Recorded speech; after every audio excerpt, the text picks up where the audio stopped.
और वो हंगामा करने में आप सबकी मदद हमको चाहिए। अकेले हमसे नहीं होने वाले।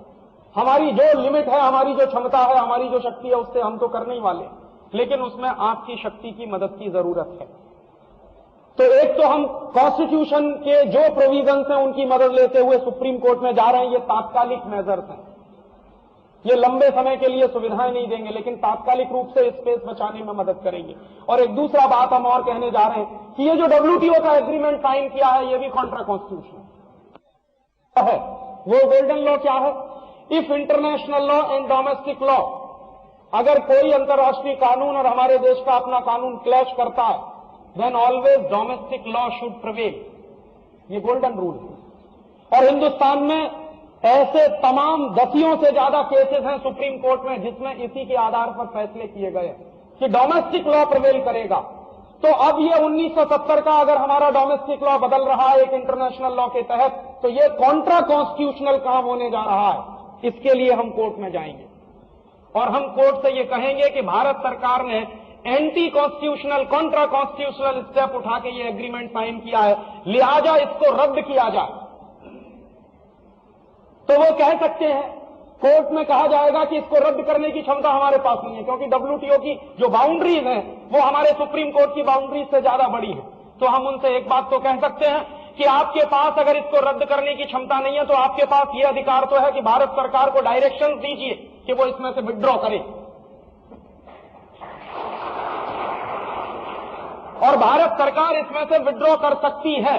ये जो आपको गलतफहमी फैलाई जा रही है कि एवरी पॉलिसी इज इरिवर्सिबल, उसी के सबूत के लिए मैं गेट एग्रीमेंट आपके साथ सामने लेके आया हूं। ये गेट एग्रीमेंट है जो साइन किया है भारत सरकार ने, और इस गेट एग्रीमेंट में साइन करने के बाद जो प्रोविजंस हैं उनमें एक प्रोविजन है, वर्ल्ड ट्रेड ऑर्गेनाइजेशन जब बन जाएगा तो आर्टिकल 15 क्या कहता है? आर्टिकल 15 बहुत स्पष्ट कहता है, उसका फर्स्ट पैराग्राफ है, एनी मेंबर, WTO का कोई भी, any member may withdraw from this agreement. Such withdrawal shall apply both to this agreement and multilateral trade agreement and shall take effect upon the expiration of 6 months from the date on which written notice of withdrawal is received by the Director General of WTO. माने अगर आज हम हमारी application दें WTO में, तो 6 महीने के बाद हम उसमें से विड्रॉ कर सकते हैं। ये रास्ता इसमें है।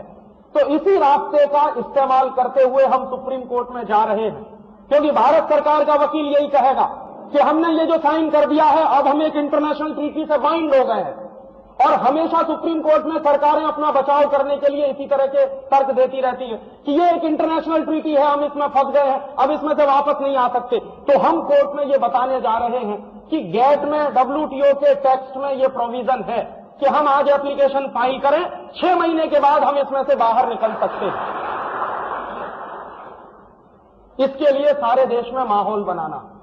मैं 8 फरवरी को दिल्ली जा रहा हूं। दिल्ली में मेरा एक लेक्चर है, फिक्की के कुछ लोग उसमें आने वाले हैं, एसोकेम के भी शायद कुछ लोग आएंगे, दिल्ली के स्मॉल स्केल इंडस्ट्रीज के भी लोग आएंगे। ये पिटीशन भी दिल्ली में ही होने वाला, क्योंकि सुप्रीम कोर्ट दिल्ली में ही है। तो हम उनको यही कहने जा रहे हैं कि आप तैयारी रखिए, लड़ने का वक्त आ गया। पहले जमाने में लड़ाइयां होती थी तलवारों से, तीरों से, कटारों से। अब वो तीर तलवार की लड़ाइयां बंद हो गई हैं, अब लड़ाइयां होती हैं दिमाग से। तो दिमाग से लड़ने के लिए हमको भी एक फौज खड़ी करनी है, और हमको हिंदुस्तान के हर उस व्यक्ति को बेनकाब करना है अगले 2-3 वर्षों में जिन्होंने हिंदुस्तान को डुबोने में महत्वपूर्ण भूमिका निभाई है। तो एक बाजू में 2 चीजें एक साथ चलेंगी साइमल्टेनियस। एक लड़ाई तो है पूरे देश में स्वदेशी की जो चलानी है हमको, गांव-गांव, गली-गली, ताकि मल्टीनेशनल का माल खरीदना बंद करें, और वो लड़ाई सबसे शक्तिशाली होनी चाहिए। दूसरी लड़ाई चलेगी हमारे देश में कि ये जो पॉलिसीज चल रही है लिबरलाइजेशन और ग्लोबलाइजेशन की, ये लिबरलाइजेशन नहीं है, रिकॉलोनाइजेशन है, ये कहना हम शुरू करें। इसलिए कहना शुरू करें कि कहने में बहुत शक्ति होती है। हमारे देश में शब्द जो होता है वो ब्रह्म माना जाता है, और ये शब्द ब्रह्म क्यों है, इसके आपको मैं 1001 उदाहरण दे सकता हूं कि शब्दों का इस्तेमाल करने के बाद ही भगवान कृष्ण ने अर्जुन को लड़ने के लिए तैयार कर दिया था। गीता क्या है? गीता भगवान कृष्ण के मुंह से बोले गए कुछ शब्द हैं, और वो बोले गए इसलिए कि अर्जुन कायर है, लड़ना नहीं चाहता, जाना नहीं चाहता युद्ध के मैदान में। कहता है कि भगवान कैसे मारूं, ये सब मेरे भाई बांधव हैं, इनको मैं मार नहीं सकता। तो कृष्ण कह रहे हैं कि ये तुम्हारे भाई बांधव हैं, उससे ज्यादा अधर्मी है, और अधर्मी को मारना तुम्हारा धर्म है, तो तुम तुम्हारे धर्म से च्युत नहीं हो सकते, वापस नहीं जा सकते। तो शब्द ही है जिनको बोल बोलकर श्री कृष्ण ने एक कायर अर्जुन को ऐसा बना दिया कि उसके तीरों की बौछार से बिछ गई लाशें फिर। भागती हुई सेनाओं को हिंदुस्तान में रोकने का काम राजा शब्दों के माध्यम से ही किया करते थे, ललकार लगाते थे और शब्दों की ललकार से भागती हुई सेनाएं रुक जाती थी। तो शब्दों को ठीक से इस्तेमाल करना सीखें, क्योंकि हमारे यहां शब्द ब्रह्म है। तो ये हम कहना सीखें कि ये ग्लोबलाइजेशन नहीं, रिकॉलोनाइजेशन, और ये रिकॉलोनाइजेशन है ठीक उसी तरह का जैसे ईस्ट इंडिया कंपनी ने कहा था। तो हर आदमी को इसमें थोड़ी सी चिंता पैदा होनी चाहिए। हर आदमी को ये चिंता पैदा होगी कि हम फिर से गुलामी के रास्ते पर जा रहे हैं, तो बाहर आने के रास्ते भी वो तलाशने शुरू करेगा। अभी तक तो साधारण आदमी ये मान के बैठा हुआ है कि बेस्ट फाइनेंस मिनिस्टर के हाथ में हमने सत्ता दे दी है, अब चिंता करने की जरूरत ही नहीं। उसको ये बताना है कि ये जो बेस्ट फाइनेंस मिनिस्टर है यही देश डुबोने के काम में लगे हुए हैं। तो ये दूसरा तरीका है लड़ाई का। और तीसरा तरीका मैंने आपको बताया, गेट को चैलेंज करना, आईएमएफ, वर्ल्ड बैंक की जो पॉलिसीज हैं उनको चैलेंज करना है, और पूरे हिंदुस्तान में उस पर एक डिबेट चलानी है।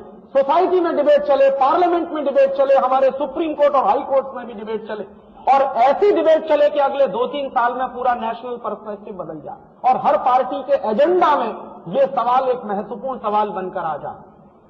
और ये अगर हो गया तो शायद अगले 2-3 साल में आप तात्कालिक रूप से अपने बचाने की लड़ाई को थोड़ा सा आगे बढ़ा सकेंगे।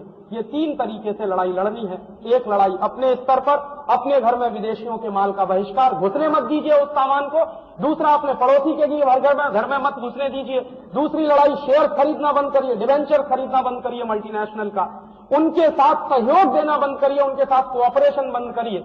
और एक लड़ाई तात्कालिक रूप से सुप्रीम कोर्ट, हाई कोर्ट में, इस सब में हम लोगों की जितनी बन सके आप मदद करिए। ये 3 लड़ाइयां एक साथ लड़ने की हमारी अपनी तैयारी है। अगर आपका सहयोग मिले तो इस काम को आगे बढ़ाया जा सकता है, और हम जीतेंगे इस विश्वास के साथ। हम लड़ेंगे ही नहीं बल्कि जीतेंगे इस विश्वास के साथ हम आगे बढ़ रहे हैं। क्योंकि 250 साल गुलाम रहने के बाद भी ये देश जीता, हजारों साल के विदेशी आक्रमणों के बाद भी ये देश जीता, क्योंकि हमारी संस्कृति में कुछ ऐसी खासियत है, लड़ने की शक्ति हमारे पास है। चरित्र